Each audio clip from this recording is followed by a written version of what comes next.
50 RSVPs as of about an hour ago. So we're going to be live streaming. Not everybody's going to be able to be here on Zoom. We're going to be live streaming.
globe icon with the word interpretation on it. Please click on this and select the language that you want to listen in with. Additionally, we have international sign language interpreters on the screen. To see them best, please ensure that you are on speaker view in your Zoom window. And if you want to find the speaker view, look to the top right of your screen. Again, throughout today's event, if you have any difficulties accessing interpretation, please do send a private message to my colleague, Zaira Linus. And so what can we expect for today's call? We are thrilled to introduce you to this innovative global USAID Youth Power Program. So today we are going to be learning about Youth Excel's goals and Youth Excel's priorities. Our theme is how might we, as a global youth development community, leverage youth-led research and learning to help international development work better for young people, their communities, and the world. I will start by giving you an overview of today's agenda, and this will be followed by a video from Young Changemakers. Following this, we shall have a brief presentation on Youth Excel, and then hear some remarks from the IREX President and CEO, Dr. Christine Lord. We will then have the USAID Acting Deputy Assistant Administrator of Development, Democracy and Innovation, Liana Mar, give the keynote address. This will be followed by an exciting youth panel on the power and the potential of youth-led learning and research and its impact on youth development. Following this, we shall have a brief presentation on Youth Excel and wrap up with questions if time allows. We will then close with an overview of how you can partner with us and a final celebratory moment that will ask everyone here to join us in. So throughout the event, as I said earlier, please use the Zoom chat box and comment section on Facebook and on YouTube to ask questions. We'll monitor your questions throughout the event, answer them live as time allows, and we'll also prepare an FAQ document, which we will share with you after the event. We may run ahead of schedule, and if we do, that means we'll be able to have more time to answer your questions. And so to kick us off, we had asked you, young leaders and change makers all over the world, a few questions in April, and here's what you had to say.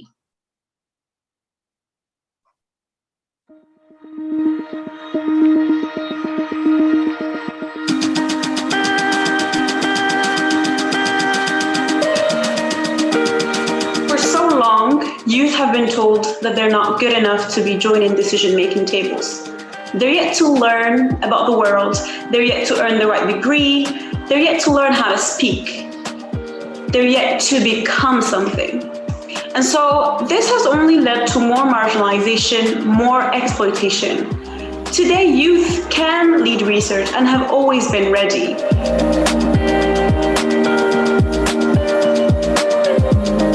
It is very important for young people to lead their research because they know their problems better.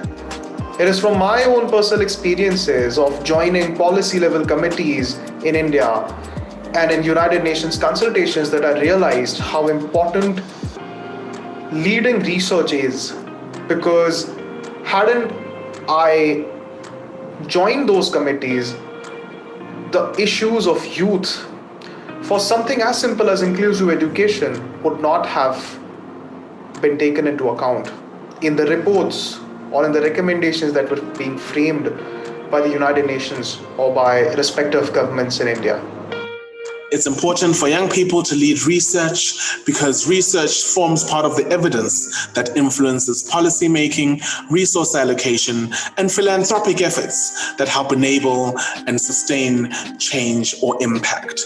This is key in allowing young people not only to shape narratives, but also to own and drive the change that they believe is best for them. Nothing for us without us.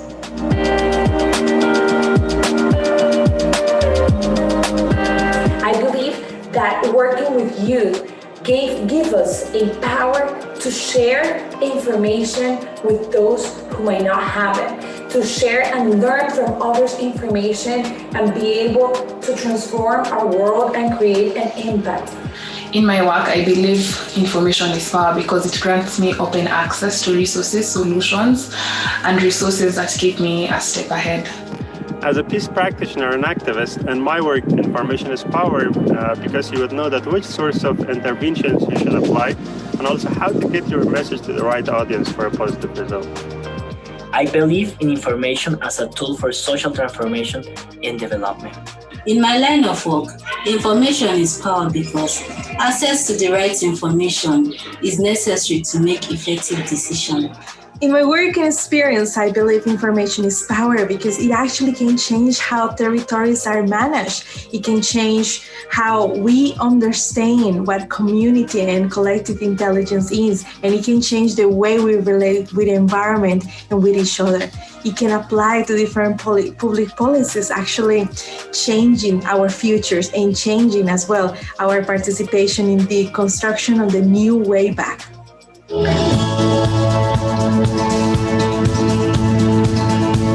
Hello everyone, my name is Jatma Vikramanayake and I am the United Nations Secretary General's Envoy on Youth. It's my pleasure to contribute to today's discussion by sharing my perspectives on youth inclusion in international development. And I would like to congratulate the Youth Excel on its virtual global launch today. For the past 4 years, I've been working together with different stakeholders ranging from civil society, academia, to member states and the United Nations to make the UN more inclusive for young people. During this journey, it has become evident that although a lot of progress has been made, gaps and challenges still remain. In the context of international development work, young people continue to face obstacles. For an example, various development projects are often designed by adults without consulting young people. However, young people bring unique perspectives and solutions to these projects, which are needed to accomplish maximum impact in communities. Additionally, we need to step up our efforts, ensuring that all young people are equipped with the sufficient resources for their own development and to continue their work. These efforts should include creating opportunities for young people in all their diversity to access capacity building and knowledge sharing networks, coupled with accessible funding mechanisms. Only by adopting a holistic approach to youth inclusion informed by young people themselves can we ensure active and meaningful participation of young people in all international development projects. Finally, it's essential that we include young people every step of the way of our development efforts while simultaneously aiming to shift the mindset of youth becoming a problem to solve to youth as co-creators and positive agents of change. So let's treat youth as partners, not beneficiaries. Thank you. I think this entire idea thus rests on 4 pillars: inclusion, participation, leadership, and access to information.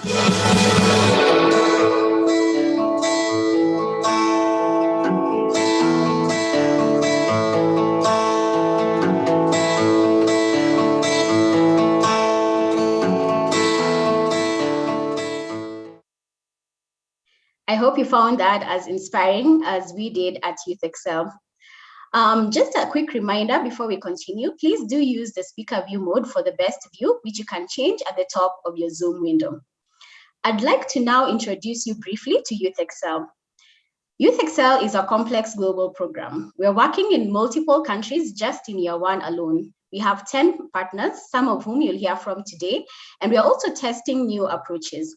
It's exciting and it's difficult to introduce it in a very brief time slot. So the dark blue shows where we have consortium presence, and the light blue shows where we have consortium reach. We are starting activities in 6 countries with more to come soon. These countries are highlighted in the map in yellow, and we expect to add more countries in the coming few months. You'll hear more about these activities today. So Youth Excel primarily supports local youth-led and youth-serving organizations. In each country where we will work with local organizations so that they can apply Youth Excel's work to their own countries and communities. Youth Excel will have different modalities, and we have 3 outcomes in all the work that we want to do. Firstly, that youth-led and youth-serving organizations will use a methodology called implementation research to strengthen their own work. Secondly, that youth and adults will meaningfully engage and collaborate so that youth have a seat at decision-making tables. Lastly, that youth will be able to turn the data and insights from their implementation research work to knowledge products, which they can then use for youth-led advocacy. Youth Excel has a number of different offerings. We'll be supporting youth-led and youth-serving organizations to conduct positive youth development, implementation research activities, and this is in countries where USAID works. You'll hear more about implementation research in today's event. We'll also be offering thematic and regional grant opportunities that are focused once more on youth-led and youth-serving organizations. And we actually have our first one in the Central America region already published. We shall also be facilitating locally based collective activities, and this is in specific regions of the world. And in the coming months, we'll be starting with Kenya, with Guatemala, and with Iraq. We'll also be working on youth digital leadership skills building. We will be facilitating data summits with youth and development decision makers, and there's so much more. Something else to note is that Youth Excel is a cross-sectoral program that will focus on different sectors as indicated in the slide. Throughout today's event, you learn more about our work, our approaches, and our priorities. And as a reminder, please do put your questions again in Zoom, in Facebook, in YouTube comment sections, and we'll track them, answer those that we can, and for all of them, compile them in an FAQ document that we will share with you after this event. I'm now thrilled to help us to transition to our first speaker. And I'm really happy to introduce the IREX President and CEO, Dr. Christine Lord. Christine has served in this role since 2016, and right from the beginning has been a great champion of youth development. Under Christine's leadership, IREX has developed an approach to youth development and a thriving youth practice. Prior to joining IREX, Christine served as acting president and executive vice president of the United States Institute of Peace and the executive vice president and director of studies at the Center for a New American Security.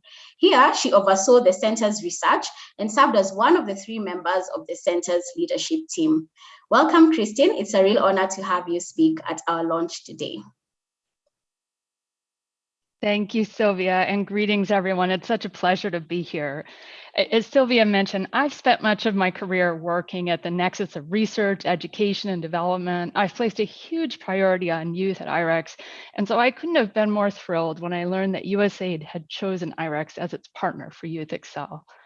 Youth Excel provides our team, including youth-led partner organizations around the globe, the opportunity to support young leaders and change makers so that they can research, learn, and use that learning to strengthen and expand the impact of their work in real time. This vision for Youth Excel is deeply intertwined with our own vision for supporting youth at IREX. We strive to increase youth's abilities in order to better position them for work and for active participation in their communities, to improve opportunities to help youth apply and strengthen those abilities, and to support institutions to become more responsive to youth needs while further empowering youth as forces for positive change. So with these enhanced abilities, opportunities, and responsive institutions, youth will be even better positioned to drive positive change in their own lives and in the lives of their peers, their communities, their nations, and beyond. One of the things I really appreciate about Youth Excel's design is that it recognizes and draws on many of the same global trends that we at IREX have prioritized. So our IREX 2025 strategy focuses on empowering youth, cultivating leaders, strengthening institutions, and ensuring access to education and information. It elevates diversity, equity, and inclusion, and it demands that we incorporate data for development in all of our work.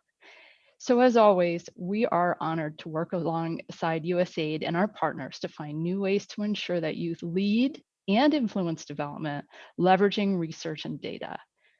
So before I introduce our keynote speaker, I'd like to recognize and thank the Youth Excel Consortium team who have been an integral part of co-creating this program. You'll meet some of them in the youth panel later this morning. We're also proud to partner with Africa Youth Movement, the Biz Nation, the Youth Cafe, Tech Tribes, United Network of Young Peace Builders, Abad, Search for Common Ground, Root Change, Ashoka Youth Ventures, and the University of Minnesota. And now it's my pleasure to introduce our keynote speaker, Leanna Marr, Acting Deputy Assistant Administrator of the Bureau for Development, Democracy, and Innovation, which is the central resource for providing world-class technical assistance to USAID's field missions. Prior to serving in this role, she served as Director of the Center for Education in the DDI Bureau, and previously as a Foreign Service Officer, she served in several missions, including Guinea, South Sudan, Sudan, and Macedonia. She also served as Acting Mission Director of USAID Morocco. Leanna's role has uniquely positioned her to value the role of youth in developing solutions to development challenges, and we are so pleased to have her with us today. Over to you, Leanna. Great. Thank you so much, Kristen. And I'm just so excited to be here today. And I have to say that video featuring all the youth was better than a cup of coffee, getting me awake and excited this morning. So thanks to everybody that helped to make that video. I do want to start by thanking IREX, all of its partners, and our amazing USAID youth team. This includes our stellar team of youth advisors in the Center for Education, Olga Mershon, Hillary Taft, and Nancy Taggart. Nancy is also the project manager for Youth Excel. And of course, a thanks to Mike McCabe, who is the agency senior advisor on youth. This team coordinated extensively with other youth experts across the agency, and most importantly, with youth leaders across the globe to make Youth Excel come to life. I am so thrilled today to see their vision come to reality. I also want to thank all of the youth leaders here with us today. It is really your energy and your partnership that will make Youth Excel a success. I wanted to start out just talking a little bit about what we think makes Youth Excel distinct and special. Youth Excel reflects a new level of USAID's commitment to authentic partnerships with youth. Since the launch of the Youth and Development Policy in 2012, USAID has played a global leadership role in youth development. Youth Excel is the first award under Youth Power 2, which was launched last year to support cross-sectoral youth programming. Youth Power 2 includes programs that address the employment needs of youth, promote greater civic engagement, and improve access to youth-friendly health services in 10 countries around the world. Within Youth Power 2, Youth Excel is distinct. It has a unique commitment to funding local youth organizations and building their capacity to drive local development. Too often, development efforts have marginalized young people, even in programs that seek to empower youth. To ensure intentional youth engagement, Youth Excel included, elevated, and integrated youth voices. This is not mere representation, but genuine inclusion and partnership that enhances and transforms the way we work. Youth Excel also stands out in how, from the very beginning of the design of this program, it prioritized youth voices through collaboration. Youth Excel used a virtual co-creation process to align priorities, refine the program focus and approaches, and generate trust among partners. The virtual platform allowed participation from organizations across time zones and expanded the number of youth voices who were at the table. After the design process, one youth participant shared with us, the process was designed in such a way that all involved were able to share their viewpoints, discuss issues, and get a shared understanding and vision of what the essence of the work should be. This truly is the essence of the do nothing about us without us philosophy. I hope that all of the young people joining us for today's launch see their ideas in the design of this innovative new program. Youth Excel is also unique because its staffing and management reflect its emphasis on local youth-led decision-making. The management team of Youth Excel is co-led by a manager here in Washington and a dynamic manager in Kenya, Sylvia Kananu, who welcomed us today. The management team is comprised as well of diverse youth and staff from around the world. Youth Excel also proactively developed policies related to child protection, gender, and inclusion to make sure programming does no harm and considers the full range of needs of youth. I saw firsthand in Morocco the powerful effects of youth-led engagement. The Forsati program was designed by and for youth. A team of trained youth conducted a peer assessment, including designing and conducting questionnaires and leading focus groups. This youth assessment enabled the project team to gain insight into factors that generate frustration, grievance, a sense of injustice, legitimacy, and exclusion felt among youth in the regions where Forsati worked. Youth also worked as peer counselors and did outreach for the program. This was a component that was added a few years into Forsati, and it was critical. In the first years of the program was indeed meeting its targets, but not necessarily the intended audience. It was some of the youth in the program that engaged with leadership and advised that the program was not meeting the most marginalized youth. Those youth were not likely to come into a youth center to sign up for programs. So it was the leadership and advice provided by youth that ensured Forsati reached its intended audience. The youth really did make the program better. The actions and advocacy of these youth leaders have helped to create greater legitimacy and credibility of the Forsati program. Youth Excel is one of several activities that contribute to Global Lead, USAID's agency-wide initiative to activate 1 million young changemakers. By building a continuum of programming that promotes civic education, engagement, and youth leadership, USAID hopes to inspire a generation of young leaders to build their communities back better. A core component of Youth Excel is digital leadership skill development. The consortium will design a digital literacy training on the use of digital skills for youth advocacy and leadership. This is a valuable new tool that will support the efforts of Global Lead. Activities are underway, and we already see the power of young people's voices changing the approach we take in developing innovative solutions. As a new partnership initiative, or NPI program, Youth Excel's locally led youth partners identified specific challenges to address. For example, in Guatemala, we will be developing strategies to address gender-based violence and its effect on women's access to employment. In Kenya, we will be focusing on strengthening access to livelihoods while engaging in private sector and higher education institutions. In Iraq, we will be bringing youth together to bridge cultural and ethnic differences. And in the Democratic Republic of the Congo, we will ensure the most marginalized youth are able to gain skills and access to economic opportunities. The research Youth Excel will produce will not only improve individual programs to better reach the needs of youth, but it will also foster dialogue between young people and adult decision makers. This will strengthen youth capacity as equal partners in decision making so that youth and adults can together shape better policies, programs, and agendas. I look forward to learning from Youth Excel over the next 4.5 years. In making room for our youth partners to lead, we hope to see our development work transformed through the insights generated from youth-led and youth-serving organizations. As USAID meaningfully engages youth as partners in development, our programs will undoubtedly improve, and we will meet the objective of USAID to promote a path for youth to self-reliance and resilience. Now, I'll be happy to continue the dialogue by answering some of the questions submitted by youth members of the Global Youth Advisory Council. So, Amina, over to you for the questions. Hi, Liana, and thank you very much for your expansive keynote. I am Amina Suleimani, and I'm part of the Global Youth Advisory Council for Youth Excel. And, we aim to really work against marginalization and to support the recentering of youth voices, as you said.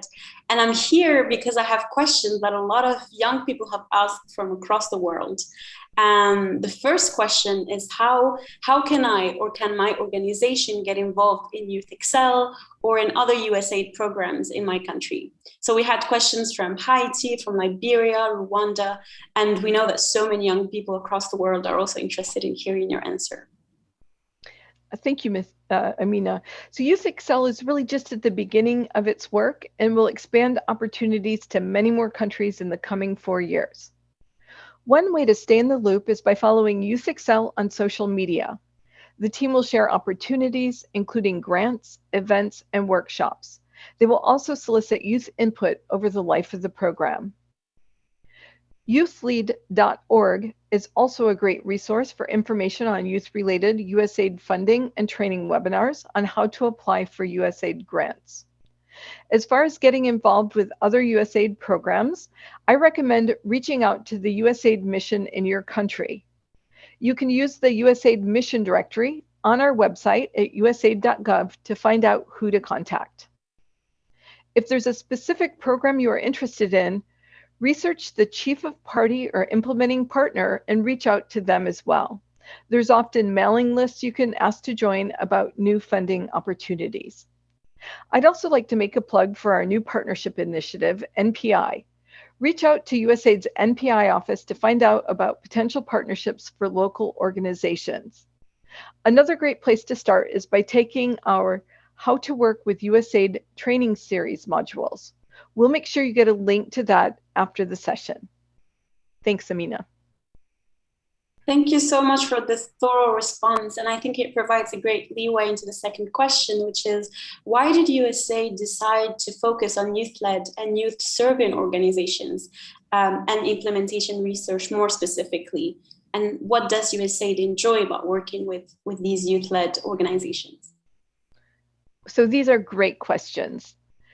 First of all, the evidence we've been collecting for years shows us that we do better programming, meaning we are more likely to achieve our outcomes when we engage young people early and often during the design program and strategies. Second, the USAID Center for Education deeply values the importance of learning and shaping our programming based on evidence. We know this focus on evidence-based decision-making improves USAID's ability to anticipate and respond effectively to emerging global issues. It also helps us to be accountable to the American people who, through their taxes, fund these programs. By building the capacity of youth-led and youth-serving organizations around implementation research, we're able to incorporate youth perspectives and solutions to the challenges we face in implementing our projects. And what do we enjoy most about working with youth-led organizations? For me, I have to say it's your energy and creativity to solve problems. I see the next generation is motivated to leave our world a better place, whether that's on issues of climate change, inequality, or social justice. We see how youth are at the forefront of these advocacy issues, and we see you as partners in our development work. Thank you so much for that. Yes, youth participation is key. And I think we're also curious to know about how do USAID youth programs support inclusion, especially for persons with disabilities? What accommodations are available? So USAID, we know that inclusive education helps promote a stronger, safer, and more prosperous society. It provides pathways to better health, economic growth, a sustainable environment, and peaceful democratic communities. Education is also an equalizer and enabler, helping children and youth gain the skills they need for life and work. Engaging youth leaders with disabilities and their representative organizations is foundational to our efforts to ensure authentic and inclusive participation. We value partnerships with local organizations of persons with disabilities in the design, implementation, and monitoring and evaluation of our programs. In addition to conducting targeted outreach to youth with disabilities, we also ensure programs are accessible by providing reasonable accommodations. Reasonable accommodations remove barriers that otherwise would limit participation. We also know that making programs more accessible for some people make them more successful for everyone and more accessible for everyone. This is something we promote across all of our programming, including in our youth programming like Youth Excel. Through Youth Excel's startup phase, their youth partners and advisory council have emphasized that inclusion should be one of Youth Excel's highest priorities. Each activity that Youth Excel supports will start with a gender equality and social inclusion assessment and subsequent action plan. Their approach is intersectional, meaning we will consider several factors that impact inclusion and exclusion, including disability. Several of Youth Excel's Year 1 activities have highlighted inclusion as a central theme. For example, Youth Excel's work in the DRC focuses on strengthening inclusion of specific groups, including youth with disabilities, in USAID's education and workforce programs. I'd also like to share an example from USAID Haiti, from a program called PEER that helps educational leaders in Haiti to better understand and address the challenges faced by students with disabilities. The program saw teacher-student dynamics improve when psychologists provided support that helped combat the stigmatization of children with disabilities. And guess what? The team that conducted this research included an organization led by youth with disabilities. This is exactly the type of work that Youth Excel promotes. Thank you. Thank you, Liana, for responding to young people from across the world and for providing us with examples on the ways in which USAID is working towards inclusion. And thank you. Thanks again, Amina, for that. And thank you so much, Liana. I think it's quite inspiring to hear what USAID is doing and a commitment to shaping development work based on youth feedback and also being youth as partners in development work. Now, you may remember when you were signing up for today's event, you may remember filling a certain survey form that I want to share the results with. And that's because we are a data-driven program, and I'm going to share some of these results with you. If you haven't done the survey, don't worry, there's still time. Please look out for the link in the chat. We can share the analyzed data in our newsletter. So what we're going to do is gather it all again and share it in a newsletter. And later on today, you'll be hearing from us on how you can subscribe to this. So we asked you how frequently research and data has improved your programs in real time. And it's quite encouraging to see that 70% of the respondents report that research and data often and always improves their programs. For this slide, as you look at these findings, I'll start by explaining how we identified the categories that you see. Over the past several months during the Youth Excel Inception phase, we've done a deep dive with our consortium to understand how youth organizations use research and what are their challenges in using research. We analyzed feedback from several consultations, workshops, and feedback sessions. And this is how we identified the categories for our survey. So here we see that the top 3 categories where research and data improve programming is in inclusion, in collaboration, and in making programs youth-friendly. The last data set I will share today is on the challenges you face in using research and data to improve your work.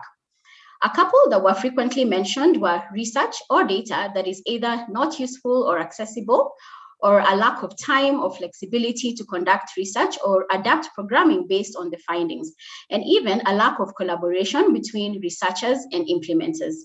From this data, we were able to see the benefits of research are widely experienced. That was about 70% of the respondents, and some key challenges to integrating research to programming. Now, to delve deeper into this topic, we have an exciting panel discussion lined up for you, where we will be discussing the power and the potential of youth-led research and learning to impact youth development. I'll be moderating this panel, and I'll start by introducing our first panelist, who is Mina Ayazi.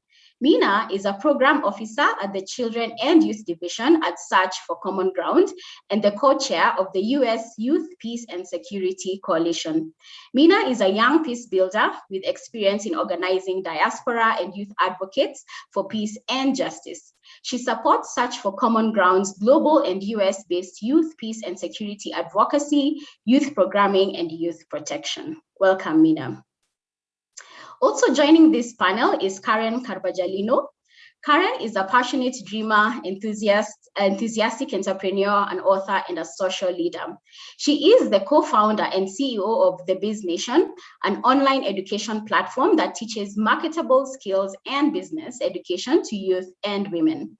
Karen is a firm believer of education and is passionate about providing children with financial education at a young age. This idea led to her book, Parents and Coaches, Unleash Your Children's Inner Entrepreneur. Her organization, The Biz Nation, was awarded in 2019 as the best social enterprise by 14 Peace Laureates in their annual convention in Merida, Mexico. Welcome, Karen. We also have on this panel Willis Onyango. Willis Onyango is the Executive Director of the Youth Cafe, which is a Pan-African youth organization based in Kenya. He previously served as a global youth representative to the UN High-Level Panel of Eminent Persons on post-2015 that was co-chaired by the British Prime Minister and the Liberian and Indonesian presidents. Willis is a Mandela Washington Fellow alumni and the author of the Kenya Youth Manifesto, which unified the aspirations of ordinary Kenyan youth to a common philosophy, leading to the publication and launch of the first ever non-partisan blueprint for Kenyan youth. Lastly, we have Nadia Tapilowska. Nadia is a young peace builder, passionate about building sustainable spaces for young people to shape decisions that affect them. She works as a capacity development coordinator at the United Network of Young Peace Builders, where she organizes training programs for youth and coordinates the Youth, Peace and Security Research Network. Welcome, Nadia. And so for our first question for today, this goes to you, Karen. Could you tell us about your aha moment when you realized that research plays a fundamental role in the effectiveness of programs at the Biz Nation? Sure. Hola, everyone. Hello. Hi. Good morning or good afternoon. My name is Karen. It is a pleasure to be here. And yes, of course. So my aha moment happened during one of these exciting panel sessions that we had, where we were receiving training on implementation research, one of the most fundamental aspects of this amazing Youth Excel initiative. And so in this panel, there were a couple of panelists, and they were each explaining what implementation research is and how it should be done. And it was a very exciting panel. As I'm over here hearing, I'm thinking a couple of things. Number one, what we are already doing at the Biz Nation is kind of sorta implementation research. If we structure it in a different way, we could definitely have some amazing insights from the work we're doing that could not only be helpful for us, but also help other organizations use this data to improve their youth programming. Number two, I remember thinking, wow, this is really not that hard. When you hear implementation research, it could be a little intimidating, but once you really understand it and once you really know what it's all about, then you realize it's really not that hard. And we as a youth-led and youth-serving organization could really structure our programs in such a way that are more impactful and that could impact a broader community of international organizations that are also working to make youth programming more effective. Thank you. Thank you for sharing that, Karen. It's really interesting that just by understanding and learning from your own programs, you will be able to share that with other organizations and multiply the effect, the impact that you are having, and also help other organizations to better themselves. That's really interesting. Thank you, Karen. I'll now move on to Nadia. So Nadia, UNOI recently released a Youth, Peace and Security Research Network. First of all, congratulations on that. And secondly, could you share with us what informed the formation of this network? Thank you, Sylvia, for the question. And of course, so there were actually several reasons why we decided to establish the Youth, Peace and Security Research Network. First of all, the majority of research in the field of youth, peace and security is shaped by international organizations and non-governmental peace-building organizations. And because of that, young people are often excluded from these knowledge production and research processes, and often play a role of passive information providers about their peace-building activities. Also, peace and security research scholars are hesitant or often hesitant to collaborate with young peace and security researchers and increase their meaningful youth participation in scholarship and in policy. So we decided to establish the Youth, Peace and Security Research Network to counter youth exclusion from research and from knowledge production processes. And the Youth, Peace and Security Research Network is led by 7 young and talented peace and security researchers who focus on genuine peace and security needs of young people. And the aim of the network is to, first of all, empower young researchers with the strength and with the skills to lead these research processes, to increase meaningful youth participation in research and in peace and security research, and also to facilitate connections between youth peace and security researchers and youth-led peace-building organizations. And also, when talking about the Youth and Peace Security Research Network, I would like to share that in March 2021, the Research Network has released its first journal that can be found on our website, and that I will also share in the chat. Thank you so much, Sylvia. Thank you so much, Nadia. Again, congratulations on the journal. Please do share that link with be all. I'm sure we have people here who are willing to learn from that. I think you've really brought out some interesting points as you talk about two things. You want to empower young people to do research and at the same time connect them with other more traditional researchers, so to speak. I'll now ask, just before I get to my next panelist, if you have any questions as you're listening to this, please, we have a wealth of resources here with us today. Please do feel free to put these questions in the chat box if you're on Zoom, and also to put them in the comment section if you're on Facebook or YouTube. And so for my next question, I'm going to Willis. So Willis, the Youth Cafe has been working with partners to produce research that's relevant to young people. More recently, you had the COVID-19 impact on youth research that you conducted in partnership with the University of Sussex. How do you see youth-led research impacting youth development in a way that the more traditional research doesn't? Indeed, Sylvia. Greetings to you all from Nairobi, and I must say it is my singular pleasure to join this distinguished panel and share our experiences. Can I respond to your question by saying that research is an integral part of our efforts at the Youth Cafe that are meant towards advancing and modeling youth-led approaches towards sustainable development. As such, working with youth as researchers, we have not only been able to increase the credibility of our work, but managed to tailor responsive projects that have tended to meet the needs of the current community of young people that we serve. Apart from that, research has helped us to enfranchise young people as they see themselves as part of the solution, right from the front lines. A case in point was the Lockdown Live, finding youth-led solution to COVID-19 project that you have just mentioned, Sylvia. Implemented by the Youth Cafe in collaboration with our partners at the University of Sussex. The selected students from the university, as well as members of the Youth Cafe, carried out a series of digital events, bringing together 45 young participants from Ghana, Nigeria, Cameroon, South Africa, Rwanda, the United Kingdom, and Kenya to address the issues that have emerged as a result of the COVID-19 pandemic. The intention that we had was to help find coping mechanisms for the situation, as well as map out youth-led solutions to emerging crises.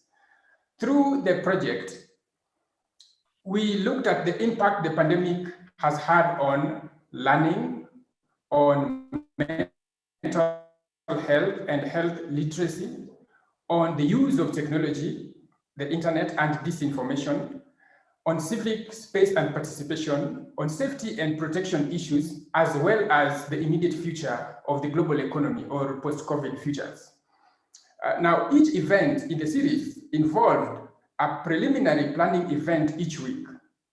And these events brought young people, or panelists, as we called them, to come together to prepare questions and draft statements, to research and contribute blogs, to generate ideas on each topic These were then followed by an actual event featuring youth panelists alongside identified experts on the topics.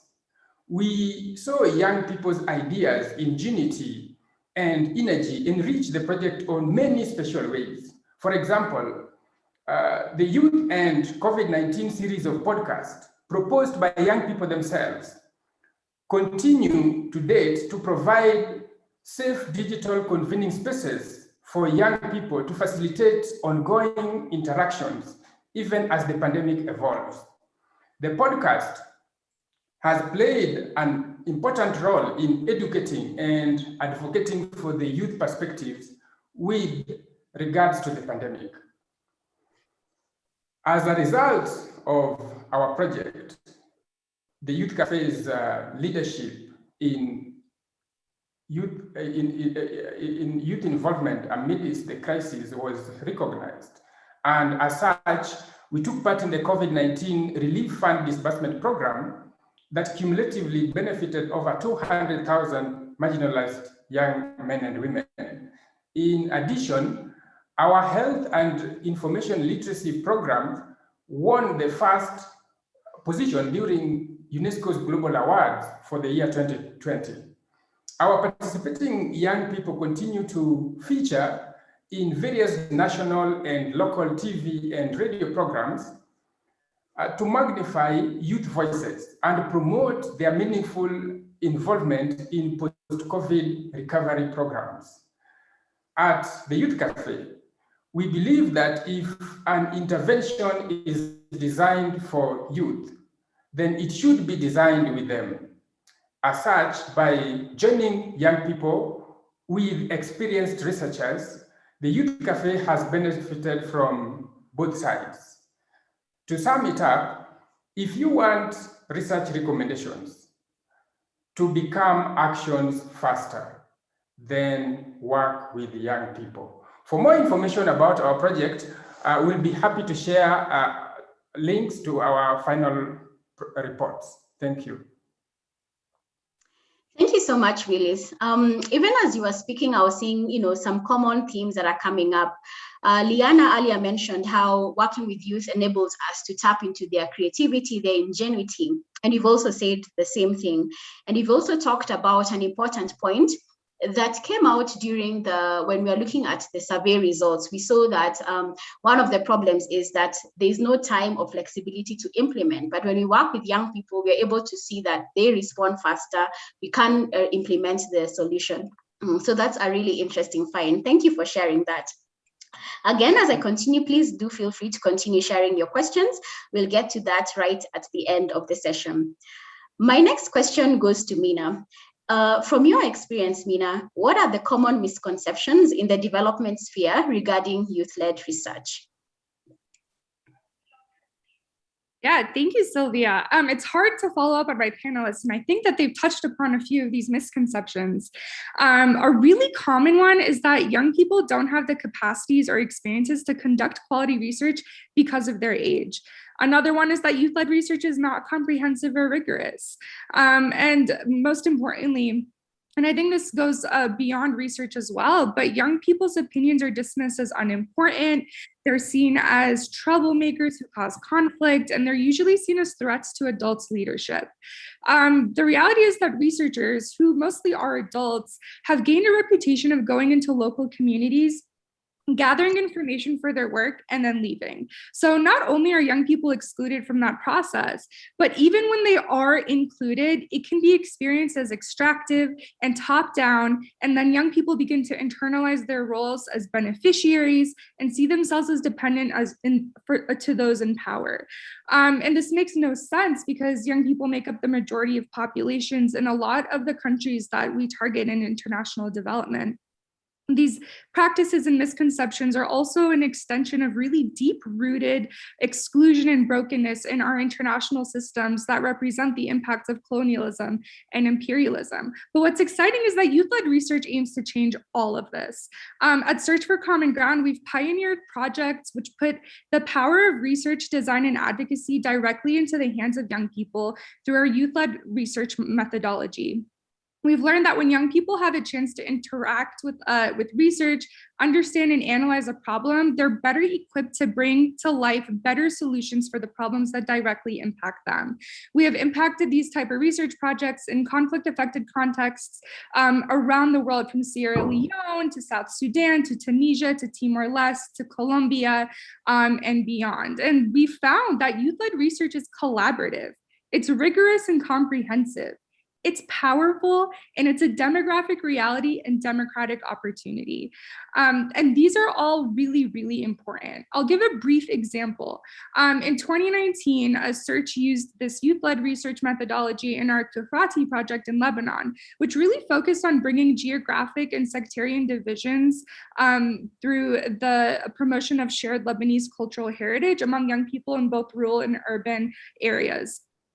So it aimed at building skills and recording and sharing historical information across dividing lines. So combined with training and exchange visits, youth-led research really helped establish strong relationships and dialogue among the participating youth across these dividing lines.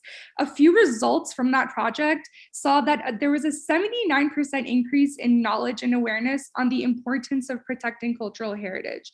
There was a breakdown of interregional barriers and stereotypes. There was an increased feeling of responsibility of community members to protecting their cultural heritage. And there was a 63% increase in the level of understanding and interest of local community members in their heritage and in community building. We've seen similar positive impacts around the world, especially in West Africa, where our youth partners are advocating for young people's role in conflict resolution. They meet with donor agencies, policymakers, and other stakeholders and share their findings based off of their research. And I think that this is a really great model that we're adopting with Youth Excel that can really change the state of international development.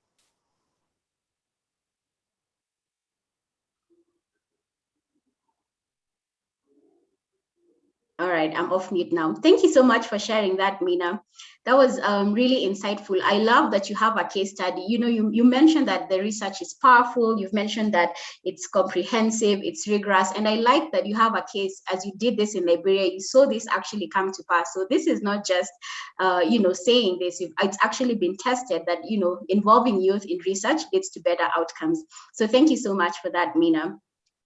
And for my last question to the panelists, this goes back to you, Karen. We talk about implementation research being a type of research where organizations gather data, they take what they learn and they turn it into what they do so that they can be more impactful. So you have an exciting program as the Biz Nation that you'll be running in Dominican Republic, and this is as part of Youth Excel. Could you share how you will be using implementation research and how what you will learn will shape your youth development work? Sure. Well, I am actually very happy to be answering this question actually in the Dominican Republic today. I am in Puerto Plata as we are going to start some kickoffs of our program this week. So before I start sharing what we're going to be doing, let me please speak a little bit of why.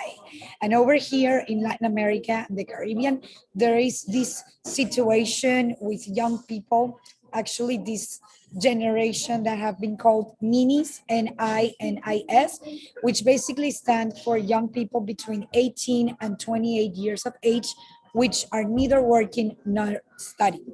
So basically, especially due to COVID last year, this number of NINIs has been highly rising in countries where the Biz Nation works. So what we decided to do was a program where we could develop some really great implementation research, but also train students over here in the Dominican Republic in skills that could help them find a way to generate income in a sustainable and decent way, whether that is finding a good, decent, formal job, or whether that is starting their entrepreneurial venture. So that is what we are going to be doing over here, training our students in digital marketing. That's going to be really amazing. It's going to be a fully virtual program. But what is better is that as we develop this program, we will actually be conducting an implementation research project. And basically, we have developed this really, really amazing dashboard that Sorry, Karen, you muted yourself. Yeah. Sorry, I'm back. So the dashboard we have developed will allow us to collect and process data in a way that will help us answer three main research questions that we have. Number one is, what differences are there in the users' online behavior between male and female regarding ages and the location of course students?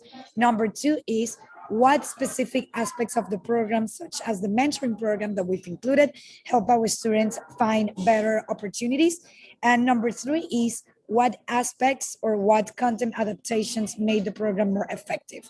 So the very exciting thing about this project is not only we will be impacting these students' life directly, but we will also be able to have special and insights that will come from this project and that will help us have the opportunity to share this information with other international organizations from around the world, and they will help them use these insights for their youth programming. Thank you so much for sharing that, Karen. Really exciting work that you're doing there. Congratulations. And I have a couple of questions that I'm going to start by asking. Probably this will go to you, Nadia and Mina.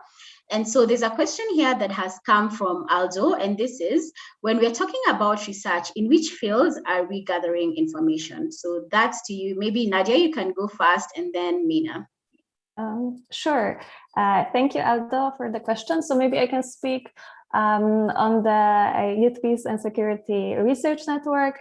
There we focus on the issues of youth peace and security. For example, in our research and security research journal, there are different topics that are actually related to these issues, and among them you will find articles on feminist peace building in Latin America, on climate crisis, on the Yasmin Revolution in Tunisia, as well as on building peace in Central Asia, and also on topics related to COVID pandemic and how youth has built this kind of resilience to COVID pandemic, and how they have made their resilience just stronger. And maybe I will pass it on to Mina for more insights. Yeah, thank you, Nadia. Yeah, similar to you, Nadia, and the methodology and the idea of implementation research can really be used for anything. The methodology is powerful and impactful because it creates a new approach to understanding problems that are important to young people themselves. So it's not just an INGO going in and saying, hey, this is an issue we're interested in learning about. It's INGOs going in with young people and partnering with them and saying, what issues do you care about, do you want to learn about, and do you want to work on? And Nadia, like you said, it's so many different issues. It can be economic. I gave the example of Lebanon where it was about cultural heritage. It can be about peace and security. It can be about education, gender rights, and so many different topics that impact the field of international development, peace and security, and global issues. But it's exciting because young people get to decide what the field it's going to focus on. Oh, wow. Thank you so much for your responses. That's really inspiring to hear from you. I like what you say. It's about focusing on youth priorities and working with youth. For my next question, and this will be for you, Willis. This question has come in, I believe, from Kishobi, or sorry, this is from Jerry. How do you make sure that youth participants and researchers are from economically diverse backgrounds? Thank you so much for that question. That is an issue we have confronted at the Youth Cafe on numerous occasions. The question of inclusion of economically disenfranchised categories of youth. And we see it in our research projects. And what we have done, for example, is to be intentional and deliberate in terms of mapping out the diverse categories and subsets of young people that are within our community or the targeted communities, and then also putting their special needs into consideration in terms of planning and budgeting. And what we have done, for example, over the years, we've seen gestures such as providing let's say, data reimbursement to certain groups of young people in order to take part in the research project has really helped in terms of increasing the number of participants or actively engaged young people with our research projects and the products and agendas. So it begins with planning. It doesn't end there. It has to be budgeted for, because inclusion of marginalized young people comes at a cost, and it has to be deliberate right from the planning processes. And what that has led for us is we have high percentages of young people from these communities that are economically marginalized who are able to enrich our research processes in terms of input and acting on recommendations themselves. Thanks so much, Willis. I can see Youth Cafe's commitment. It's very intentional to make sure that there's a diversity of representation and putting in place measures like the reimbursements to make sure that they're able to participate. Thank you for that. I have a question here. So how flexible is the youth-led approach? And I'll direct this again to you, Nadia, and to Willis as well. How flexible is the youth-led approach, yeah? And how can results be designed to achieve a variety of different outcomes? So and the outcomes could be like challenging assumptions about misconceptions in the community. How do you increase interaction between different disenfranchised groups, and so forth? So how flexible is the youth-led approach that you're using? So talking again about the Youth Peace and Security Research Network, I think looking at the journal and the way it's progressing and the way it's and our plans actually for next year, the youth-led approach, it is very flexible, and that means that we do not only focus on academic pieces, but we also want to promote pieces that are ranging from poetry, from protest songs, to a variety of different types of research, of knowledge production that we think are important and that we think that youth has the power to shape. And maybe I can pass it on to Willis. Yeah, I'll probably just ask Mina to tag in as well. Yeah. Absolutely. For us, in terms of flexibility of youth-led research, I think it is also because of the tools at our disposal, or at the disposal for many young people. These are digital tools, and therefore it is very possible and sometimes easy to be flexible in certain areas of research, such as responses, acting on these recommendations. We've also seen the flexibility of young people not to generate research and let it stay on shelves, but also to move forward and start acting on them. For example, the podcast that I just referenced in my earlier statement, which was a proposal by young people themselves, because then the problem then, and it is still a problem right now, is that young people are not able to convene. They are not able to have their voices heard in the midst of quarantines and lockdowns and all other restrictions. Yet, through having a platform which can facilitate creativity of thought and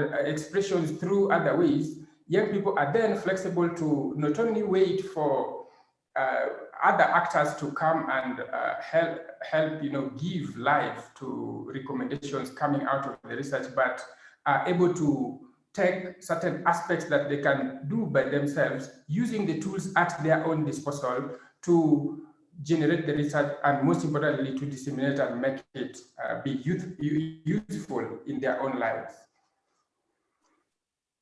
Thanks, Willis. Maybe you can hear from Mina next. Yeah. Yeah, I don't have much to add. I think Nadia and Willis really touched upon it. And Willis, to your point, it's collaborative, right? Which is what makes it so flexible. So not only are young people designing it with adult support, but they're really shaping it to their lived realities and experiences, which is what makes it so different and flexible.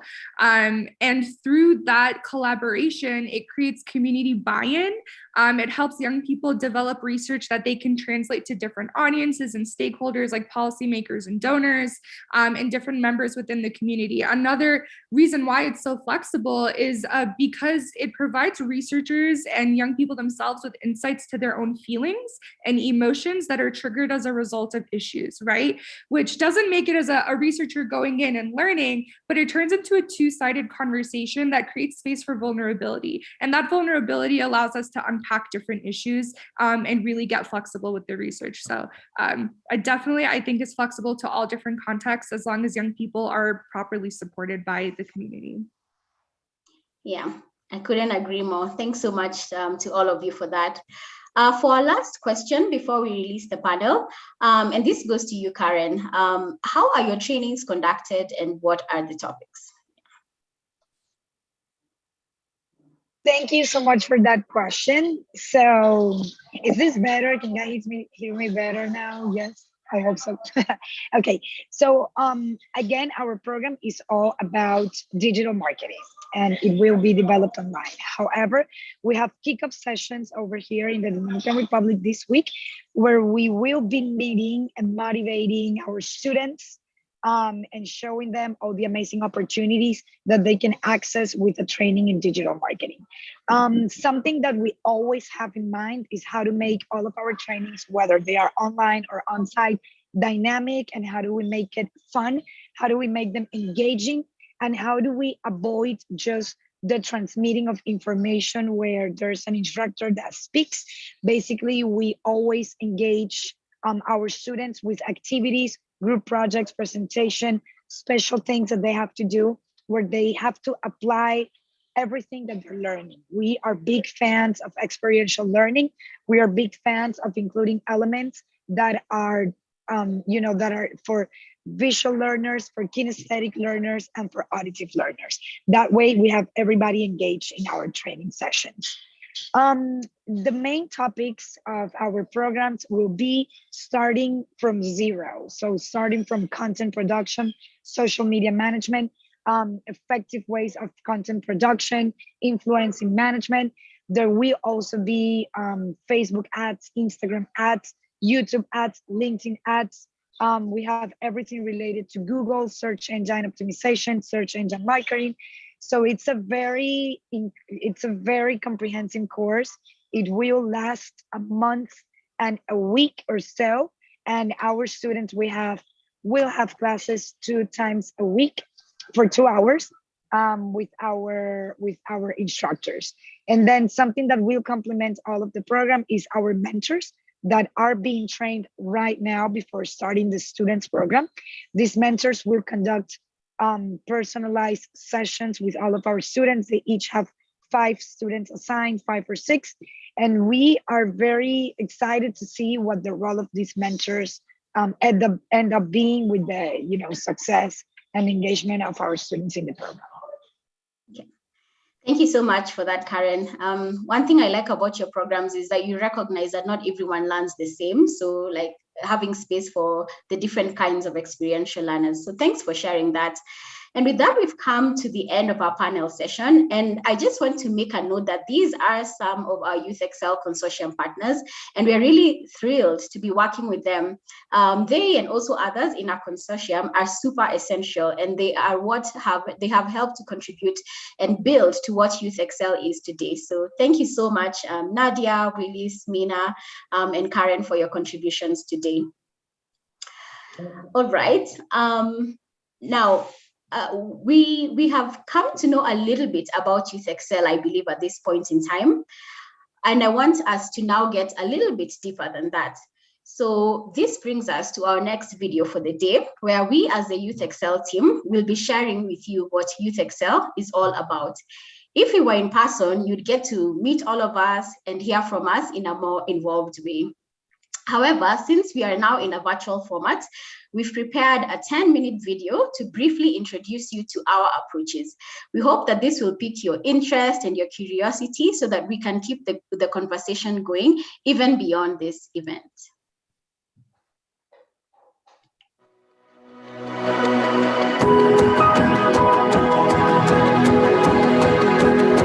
My Youth Excel 2025 vision is that many youth-led and youth-serving organizations will use research to improve their positive youth development programs so that they can become active participants in the decision-making processes in their communities. Hello, my vision 2025 for Youth Excel is that young people will be at the table having intergenerational dialogue with the adult allies and policymakers on matters that are affecting them. My vision of Youth Excel is that we will be a big network of committed young people working equally for the social development of our communities. My Youth Excel 2025 vision is that adult stakeholders understand the value of having youth present, vocal, and leading in all sectors, and an increase in youth leadership positions. My vision is that implementation research is the standard part of implementation.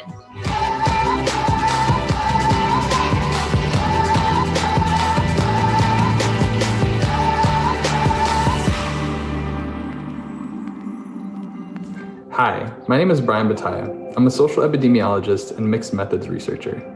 I'm passionate about using data for decision-making, and I'm also passionate about democratizing research. That is why I joined the Youth Excel team. Youth Excel is focused on a specific type of research called implementation research, which we are branding as research for change. So, what is implementation research? Implementation research is focused on understanding how and why programs work under real-world conditions, so that the implementation of these programs can be strengthened. It is participatory, iterative, and inclusive. Organizations can use implementation research as a tool to gather data, take what they learn, and turn it into what they do in real time. This research can be applied across sectors, focusing on issues like feasibility, equity, and sustainability. Research for change is not bound to any one methodology or approach. It draws from evaluation and learning. It draws from participatory action research. It really draws from any form of data gathering that has the specific goal of strengthening programs within context. You might be wondering how research for change could be different from other types of research that you've done in the past, such as participatory action research. The answer is that it might not be that different. However, there are a few crucial elements to research for change. First, research for change borrows from multiple methodologies and approaches to better understand specific topics like feasibility, equity, cost, and sustainability. Second, research for change prioritizes that implementers can use real-time data to inform decisions when they need to make them, and it has an orientation toward continuous learning. Third, with research for change, the lines between researchers and practitioners are blurred. Sometimes they're the same person. Sometimes they walk hand in hand. The Youth Excel Research for Change approach shifts power toward organizations, allowing them to gather the data that they need to make decisions for their work. We often hear this call to bridge the gap between research and practice, but it is less often that we hear calls to bridge the gap between practice and research. Research for Change bridges this gap by allowing for local organizations to gather evidence within their context to strengthen their work, while also contributing to the larger evidence base with more practical and nuanced information, shedding light on what works, under what conditions, and for whom. And if it's not working, why? Let me share a quote with you all that really inspires me. If we want more evidence-based practice, we need more practice-based evidence. With Youth Excel's Research for Change approach, we can do just that.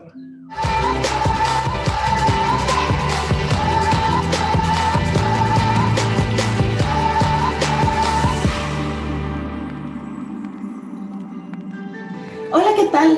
My name is Zaira Lainez Carrasco. I am a young woman from Guatemala, and I am passionate about politics, gender, and research. And I am the JASI officer for Youth Excel. I'd like to share with you a few words about intergenerational dialogue and Youth Excel. And I cannot address this theme without talking about gender equality, social inclusion, and power. And this is my favorite part about Youth Excel. As a global youth-focused project, Youth Excel requires intentional attention to gender equality and social inclusion. Our 5 principles are awareness, do no more harm, participatory inclusion, human dignity, and accountability. Let me tell you something that you already know. Real inclusion is not easy. It requires serious and continuous work because good intentions are just not good enough.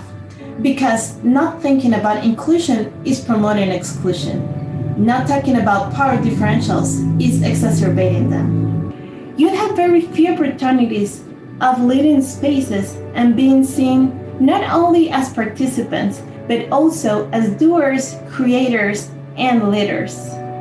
Youth Excel will help youth engage meaningfully with allies who want to be part of this learning and unlearning process, which is about questioning, for example, when doing research, what's our meaning of rigorous? What do we consider valid? Who's right?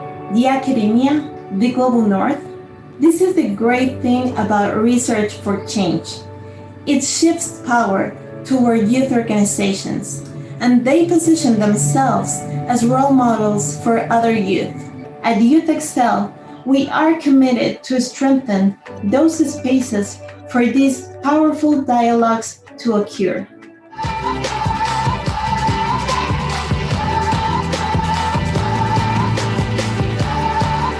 Hello, my name is Diego Manrique. I'm based in Guatemala, and I am the Global Knowledge Mobilization Officer for Youth Excel.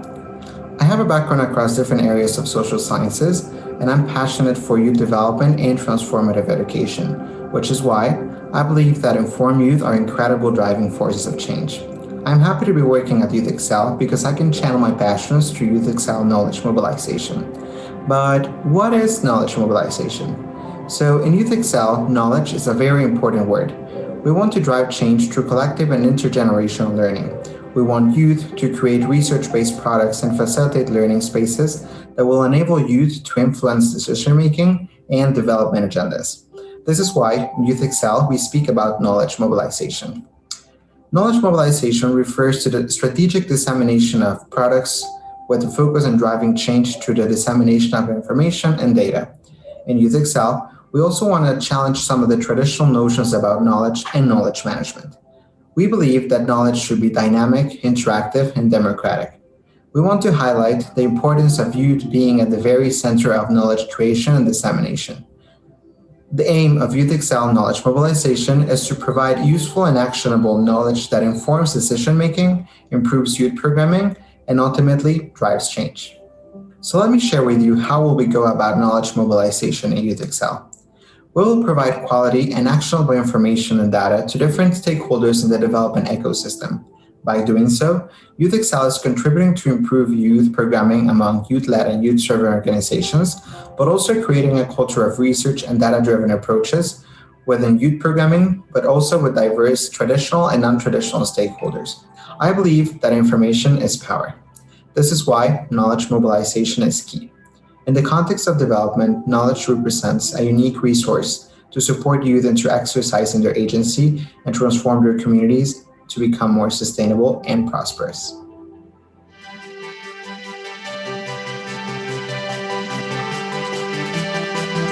I am inspired by so many different elements about Youth Excel. And for today, I'll talk about just a few. At Youth Excel, we are determined to elevate the voices of youth and to make Youth Excel for young people by young people. To stay true to this, we hold ourselves accountable to a set of positive youth development management principles. This includes putting youth in the lead, and I believe this can be seen from our youthful team and consortium. I am particularly pleased about our Global Youth Advisory Council. We decided to go a step further and give decision-making authority to our Global Youth Advisory Council. It's one thing to get advisory input that may or may not be actioned. It's another to take that input and make decisions from it. And that is what we are doing. One thing I really love about Youth Excel is how we will be able to support the issues that youth care about most. We are facilitating processes where youth select the themes and issues for the research they want to lead, instead of enforced development priorities coming from adult decision makers.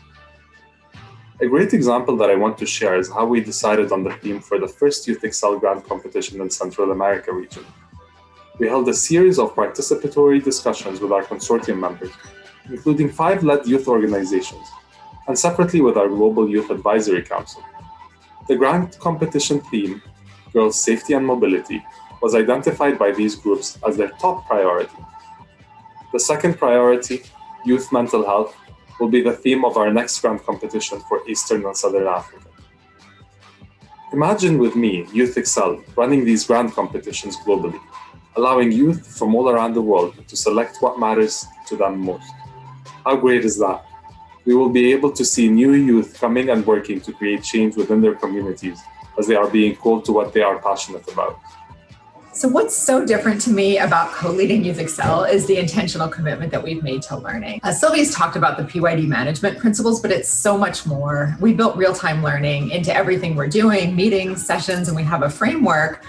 But learning is also fundamental to our network leadership approach. We're involving everyone, staff, partners, and USAID in strategy and technical design and in learning.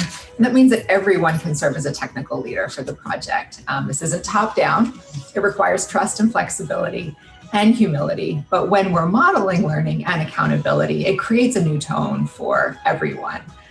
This is hard, it feels risky, but I think these commitments are what will bridge the gaps that you've heard about today between research and practice and between youth priorities and development decisions.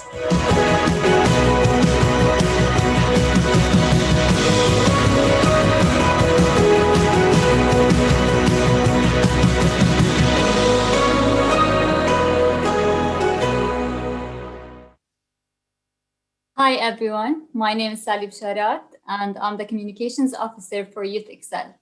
First, I'd like to thank the team for this amazing video.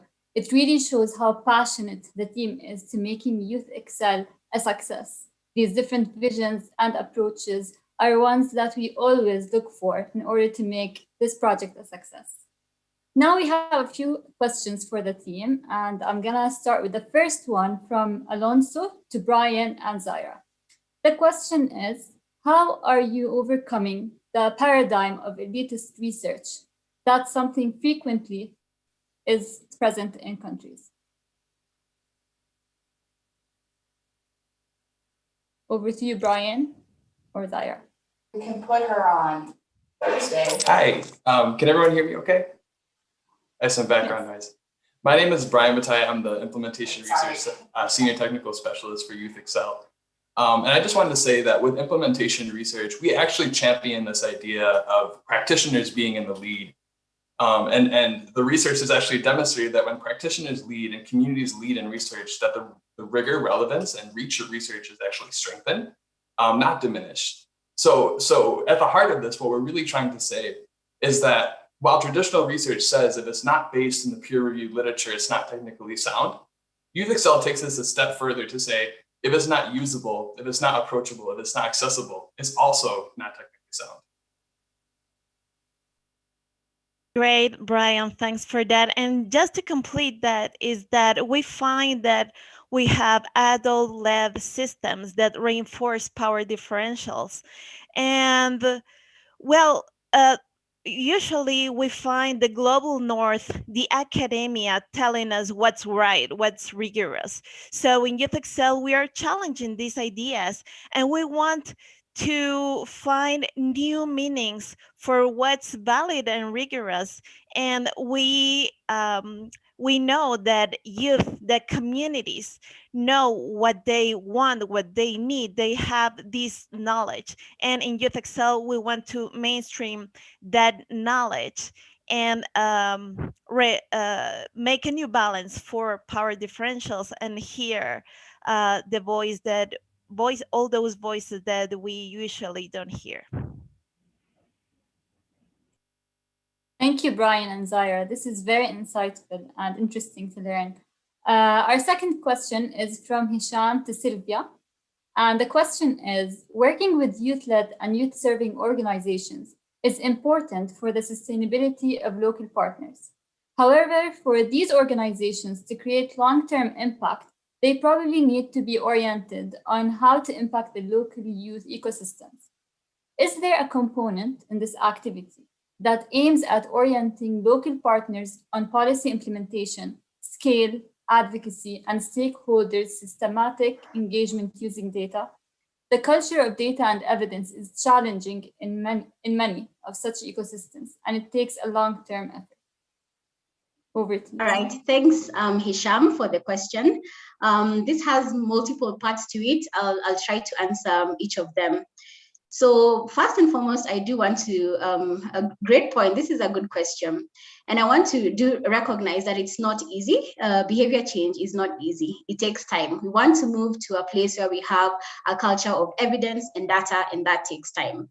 Having said that, one of the ways in which we are empowering local youth-led and youth-serving organizations to do this is by empowering them to conduct implementation research activities on things and issues that they care about that are pertinent and relevant to their communities. So we do have our partners, the youth that we are working with, participating in these research activities. And because this is something that we have identified together, you may remember Mina talking about youth-led and adult-supported, that kind of a relationship.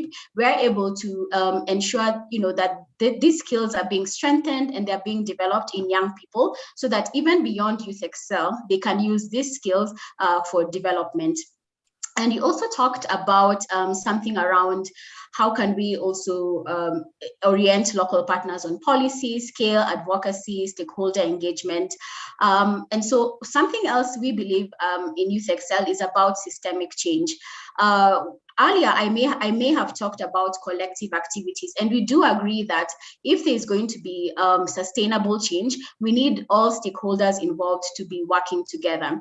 And that's why, as part of Youth Excel, we do have collaborative activities where we are putting in different decision makers and youth, people from the public sector, the private sector, higher education institutes, working together in multi-stakeholder groups to address issues that are identified by the youth as important for their own development. So we do have a component of this to try and really address this problem of how can we have this change to be sustainable. And for that to happen, we need all stakeholders to work together.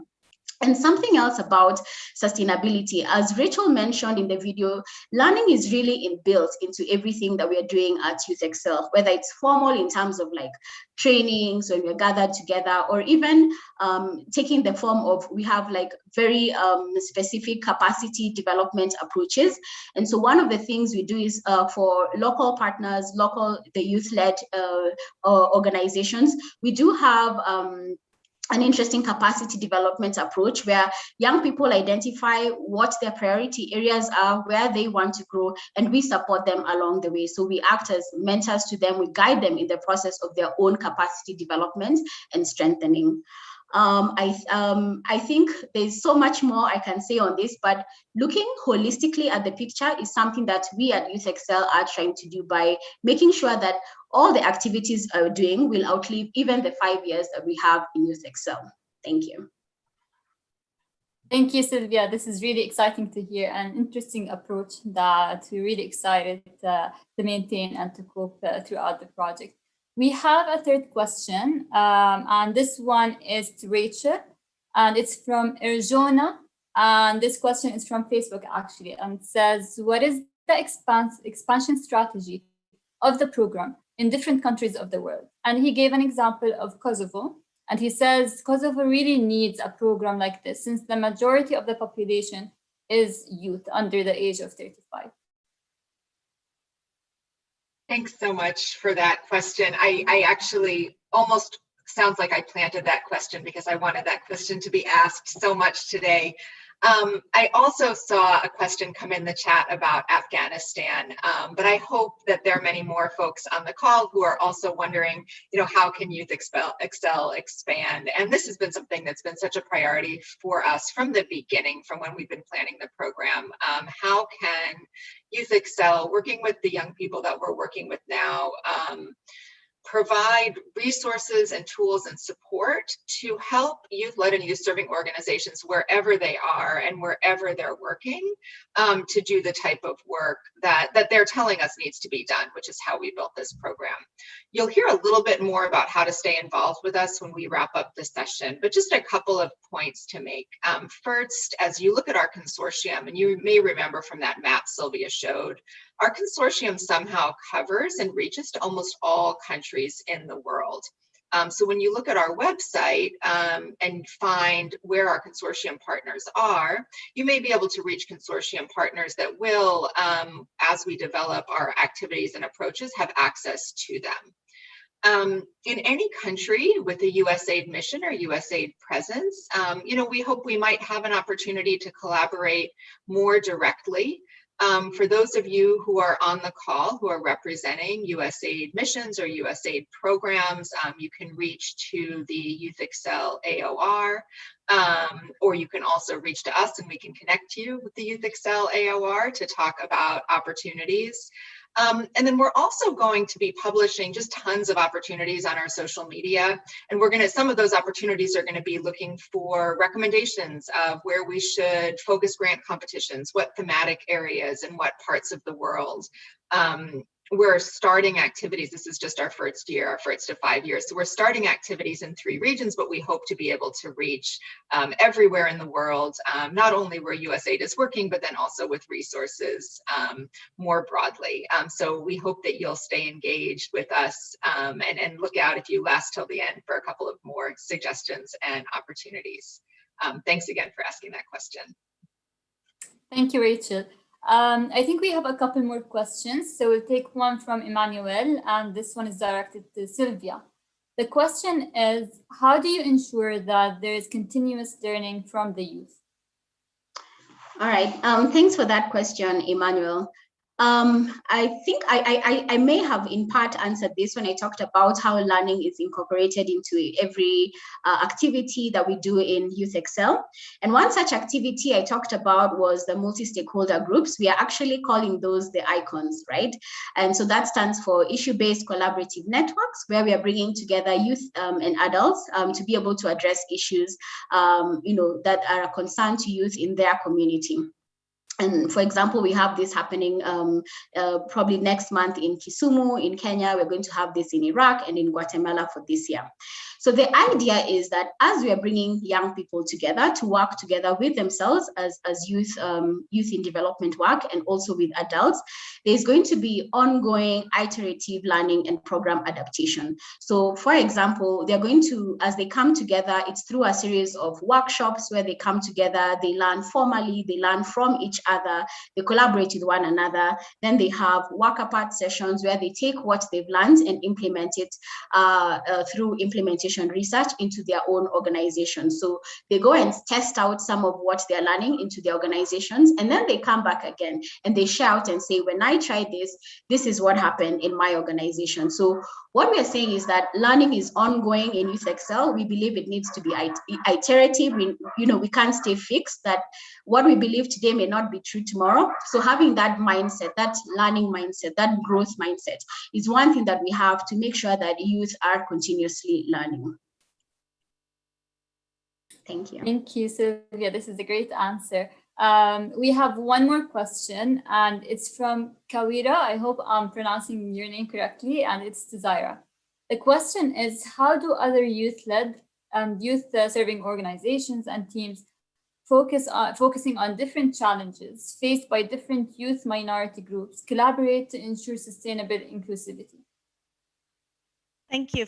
Thank you for that question. I think this is very important to ensure participation of all diverse youth in all the spaces, and specifically here talking about programming especially focused in positive youth development. So it is important to work intentionally towards being inclusive. It's not only about good intentions, right? So we have to work intentionally. We have to work hard to reach out to these marginalized groups and open these spaces, use the power we have to open these spaces for all diverse youth to take part of it, and make these diverse groups, youth-led groups, make them part of the designing, of planning, especially decision making, making them part of monitoring, evaluation, and learning. It is important to promote the ownership of the programs in all of those different communities that we will be working on. And the last thing to say is that inclusion, it's so important, and these gender approach an intersectionality lens, it's important because it's not only about gathering, disaggregating data or taking a look at these specific data by gender and other identity markers, but it will also bring us better outcomes in the programming, and also reaching sustainability in all the projects, in all the programs. Thank you, Zaira. And indeed, inclusion is one of the main pillars for Youth Excel programs. So we're looking forward to see how that unravels throughout the upcoming years. We actually have room for one more question. So we'll take one from Timothy, and this will go to Rachel. And the question is, in Kenya, the voices of young people is limited in the budget and policy-making spaces where the rubber meets the road when it comes to addressing social and economic inequalities. Let's put this into perspective. Youth participation has been widely identified as a missing link between social and economic challenges.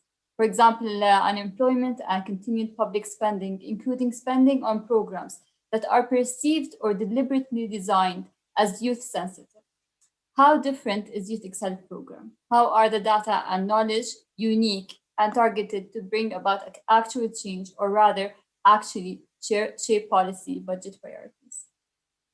Yeah, thank you, Timothy. I'm so glad you asked this question, and I saw others in the chat speaking up on this point too. And I wanted to say I'm not here to talk about Kenya. My colleagues who are in Kenya and Kenyan can do that. But the reason I'm answering this is because this has been sort of the fundamental driving question that we've been looking at since the beginning of when we designed Youth Excel.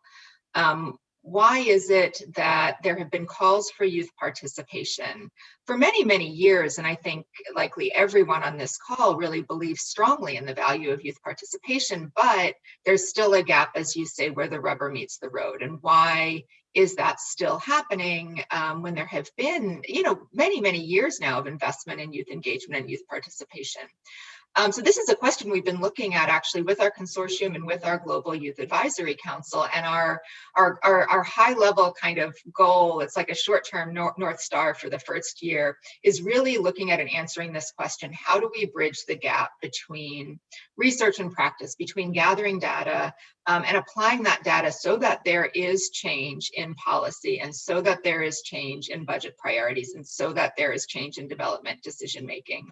And so to get a little bit technical, our theory of change for the program actually looks at the specific points you bring up. What we're looking to test out over the 5 years of the program is how can we work with young researchers and youth organizations and support them to elevate the data and learning and research that they conduct so that there is an actual change and an actual impact on policy. I don't have an answer for you today on this. I hope you'll join us maybe in a year once we've supported some rounds of research in several different countries, where we've got, I think, 6 on our map right now, but expect that to increase even in the first year. And then we're going to be looking across and seeing, what worked, and having the young people we work with telling us what was most effective, and then having the development policymakers who we bring in, as Sylvia described, telling us, what helped us change our priorities. And then we'd like to be able to share those learnings across all of the places that we're working and all of the organizations and the people that we're working with. So again, like if we had asked you to ask a question, this question couldn't have been more perfect. Thank you for asking it. And we hope that you'll stay with us and follow us as we work together and stay in touch with us in the coming years. Thank you, Rachel. And thank you everyone for your questions and for taking time to answer those questions, team. I'll now hand it over to Hafiz Nino, who you've just met on video. Hafiz is the Youth Excel Regional Lead and Senior Capacity Building Advisor. So over to you, Hafiz.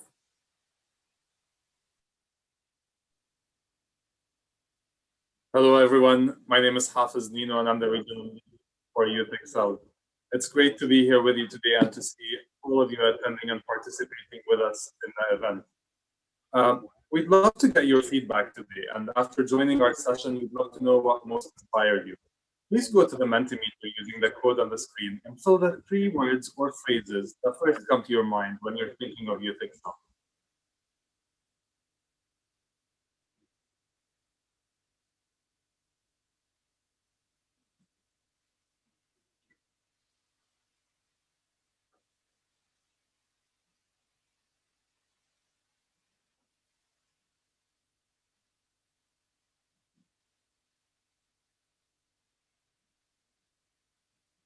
We see innovation, participation, inclusiveness, and these are all great. Innovative is the main thing that we see today amongst the inclusive, which is one of the main pillars for Youth Excel.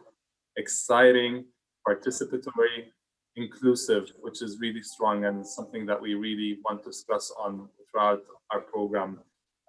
We see disruption, game-changing, youth-friendly, worldwide, and we are glad that you are all feeling all of these sentiments and these words that we are all feeling with you. We're going to give everyone just a couple more minutes to see what else and what stands out from what we saw today. Transformational, absolutely. The inclusiveness and innovating, I see, are the top 3 here with us today. This is great to see that coming from all the participants and all the youth that are with us today. And these are all great responses. Sustainable is there, inspiring is there, self-advocacy is there, energetic is there. That's great. And we are all happy that you are feeling this way after this great session and the panel discussion and the questions and answers.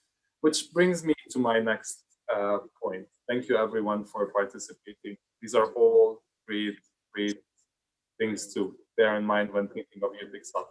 So how can you stay engaged with Youth Excel? We want you to follow us on social media. You can email us at excelyouth@irish.org. Later this week, we'll send out an event check out for the follow-up communications with fact sheets and the FAQs that my colleagues referenced. If you're a young leader or a member of a youth organization, follow our social media and newsletter for grant opportunities, tools, data, and resources to engage in our Future Young Researchers Network, and for opportunities to share your expertise. Also, don't forget to register on USAID's Youth Lead platform. If you represent a USAID mission or a bureau, please contact Youth Excel's AOR to explore collaboration opportunities. And if you represent a potential partner organization, institute, or donor, please contact us directly to discuss partnerships opportunities at excelyouth@irex.org. Thank you, everyone. Sylvia, over to you. All right, thanks, Hafez, for that. Now, we are coming towards the end of today's event, and we can't have a launch without a moment of celebration. Again, if this was a physical event, we'd probably throw some confetti, cut a lovely red ribbon, but now that we're in a virtual space, this is what I'm hoping we can do. I hope it's not too much to ask if we could turn on our cameras, count down from 3, 2, 1, and then shout to Youth Excel to commemorate that we have actually launched this program. We will then take a screenshot to capture the moment. We'd like all of you to see this moment. So the best way you would see this is if you go to your gallery view on Zoom. So right there at the top, if you can switch maybe your speaker view and you go to gallery view, you'll be able to see some of the others who are attending today's launch. And so just to repeat the instructions, you can now take time to put on our videos. I know some of us may not be unable to mute yourselves, but we know and we believe that you're shouting Youth Excel with us. So again, we put on our videos, go to gallery view, and then I'm going to say 3, 2, 1. And when I finish saying 1, we shout to Youth Excel, and we will take a screenshot, and that will be a capture the moment of the Youth Excel launch. All right, let's see if I can see a couple of videos. Let me just give us a bit more time.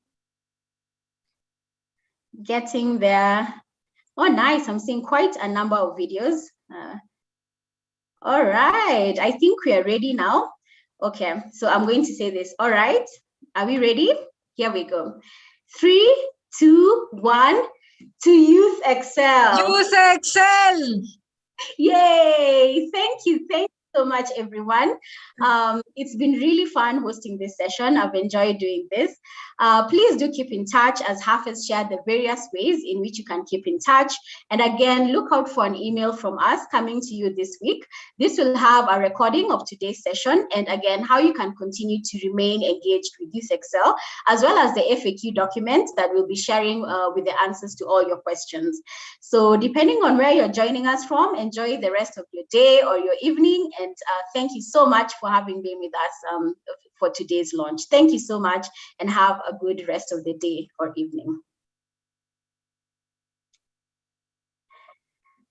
All right. Bye, everyone. Thank you.